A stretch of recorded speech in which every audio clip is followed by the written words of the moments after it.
Hello दोस्तों, मैं रचना पांडे आपके अपने YouTube channel soul touching word second पर तहे दिल से स्वागत करती हूँ। दोस्तों, कैसे हैं आप सब लोग? कमेंट बॉक्स में कमेंट करके ज़रूर बताएं।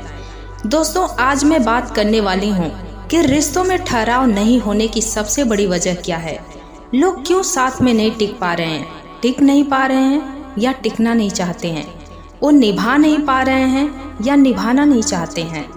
आपका क्या विचार है? प्लीज़ कमेंट करके बताएं। दोस्तों, आज की डेट में रिश्तों का टूट जाना कोई बहुत बड़ी बात नहीं है।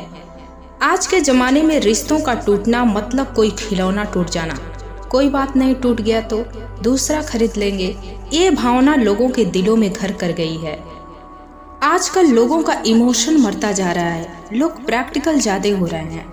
रिश्तों को लेकर उनके मन में कोई इमोशन नहीं है। रिश्ते दिल से बनते हैं, दिमाग से बनाए रिश्ते ज़्यादा दिन तक टिकते नहीं हैं। जब रिश्तों में इमोशन होता है तब उसमें ठहराव होता है। उसे तोड़ना आसान नहीं होता, उसे तोड़ने में तकलीफ होती है। तो ऐसे रिश्तों को इंसान तोड़ने से पहले 2 मिनट सोचता है। थोड़ी बहुत गलतियां होती हैं तो आसानी से उसका निराकरण करता है और रिश्ता टूटने से बच जाता है। आजकल तो रिश्ते दिमाग से चलाए जा रहे हैं, उसमें इमोशन नहीं है। लोग प्रैक्टिकल हो रहे हैं। लाभ है तो ठीक है, नहीं तो कोई बात नहीं, दूसरा देख लेंगे। रिश्ता बनाने से पहले बाकायदा अपना लाभ और हानि सोच लिया जाता है। यदि लाभ का परसेंटेज हानि से ज़्यादा है तो रिश्ता जोड़ लिया जाता है। अदरवाइज रिश्तों में आने के बाद भी जहां पता चला कि यहाँ अपना कोई फायदा नहीं दिख रहा है, तुरंत निकल लिए। सामने वाले की भावनाओं की कद्र ही नहीं है। दोस्तों, रिश्तों में ठहराव नहीं होने के कोई एक कारण नहीं बल्कि कई कारण जिम्मेदार हैं। यदि हम प्रारंभिक समय की बात करें तो रिश्तों को तोड़ना इतना आसान नहीं होता था। लाभ और हानि के नजरिए से रिश्तों को नहीं देखा जाता था। रिश्तों में इमोशन होता था। और सबसे महत्वपूर्ण दोस्तों यह है कि उस टाइम पे रिश्ता तोड़ना इतना आसान भी नहीं था। इसके पीछे अनेकों सकारात्मक और नकारात्मक वजह है। सबसे बड़ी वजह है दोस्तों, स्त्रियों का शिक्षित नहीं होना।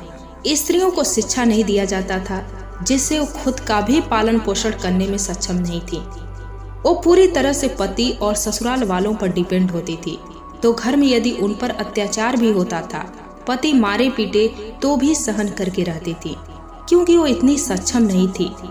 फिर वो यदि चाहे भी तो भी अलग नहीं रह सकती थी, क्योंकि उनकी मजबूरी थी। बिना देखे शादी कर दी जाती थी। पति परमेश्वर माना जाता था।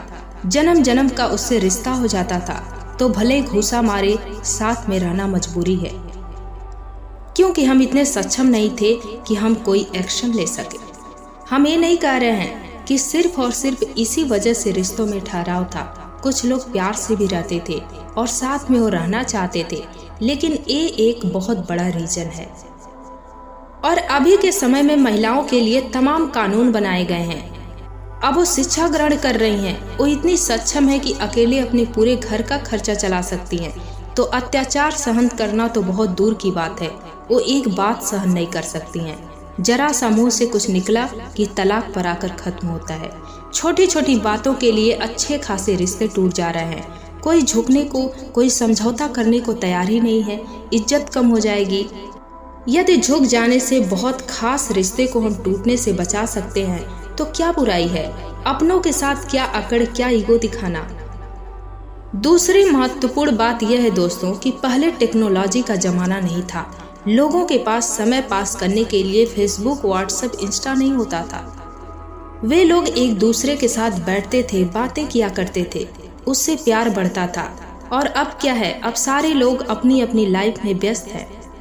किसी के पास भी 1 मिनट का भी समय नहीं है कि वो घर में अपने माता पिता, भाई बहन का भी हाल पूछे।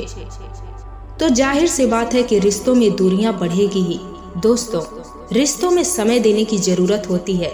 यदि आप समय नहीं देंगे तो रिश्तों का टूटना तय है। आजकल लोगों के पास समय कम नहीं है, बल्कि उनके पास पर्याप्त समय है, लेकिन वो अपना समय फेसबुक, व्हाट्सएप पर गंवा देते हैं।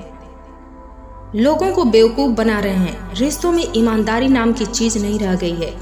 दोस्तों, आप किसी भी रिलेशनशिप में हो, स्पेशली पति पत्नी, प्रेमी प्रेमिका, यदि आप एक दूसरे के प्रति ईमानदार नहीं हैं तो आपका रिश्ता टूटने से कोई नहीं बचा सकता। तो जिस किसी के साथ भी आप रहिए, पूरी तरह से ईमानदारी से रहिए। थोड़ी बहुत नोक झोंक हर रिश्ते में होता है, उसको बेहद समझदारी के साथ सुलझाएं, जिससे आप रिश्तों को टूटने से बचा सकें।